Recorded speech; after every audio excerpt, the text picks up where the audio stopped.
CNN thinks they are being attacked because President Trump refuses to go to the White House Correspondents' Dinner. I'm not making this up. Brian Stelter from CNN actually said it was an attack on the press that the president was holding a rally instead of going to a fancy D.C. party this weekend. Take a look at this. You know, say what you will about the press. This is an event that honors the First Amendment. Yes, that's what it's about. It's an awards dinner and a fundraiser. In the past, presidents have always shown up, even if they were angry at the press at any given time. And importantly, it's useful for White House aides to schmooze with reporters. Yeah. It's helpful for us to get to know our sources. There's some value in these sorts of festive events, but it is, as you said, another example of a tradition that's at least being put on pause during the Trump age. Here's what the Correspondents Association says. They said basically they don't mind either way. This event is going to be about celebrating journalists and celebrating the First Amendment, and so the show will go on. There's the statement about this weekend's dinner and dinners in the future. But look, it's yet another example of what we're seeing, this administration's attack against the media. It takes many forms. Yeah, One form is the president having a rally this Saturday instead of attending the dinner. And I do think it matters mostly because of what it means about these tensions continuing to escalate.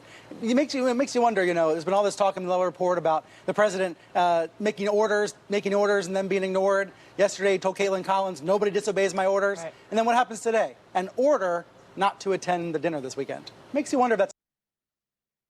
Well, you know you're privileged when you think the president skipping your party is an attack against the media.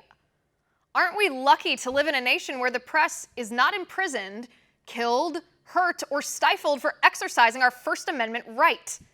Not all countries can say the same. Go to Turkey. Go to China, go to North Korea, go to Cuba, go to Venezuela. You want to know what it's like to be attacked for being a journalist? Go to a country where journalists are actually attacked for reporting the news or criticizing the government. There are over 500 journalists around the world who are in prison right now for reporting. The fact that the President of the United States dislikes CNN's reporting so much, and still all he does is call you fake news or tweet about you, you're still free to keep criticizing. Keep saying what you want to say. Keep calling him names. Keep perpetuating fake news. You're free to keep telling your viewers conspiracy theories that aren't true.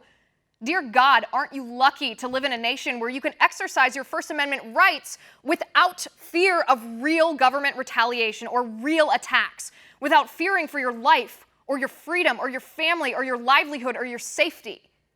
That proves that the First Amendment, the freedom of the press, is alive and well, as it should be, and the president respects that.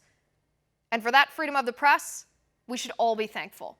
Brian Stelter and CNN are a lot of things, but they are not under attack because the popular kid, the President of the United States, won't come to their party. And that is my final point.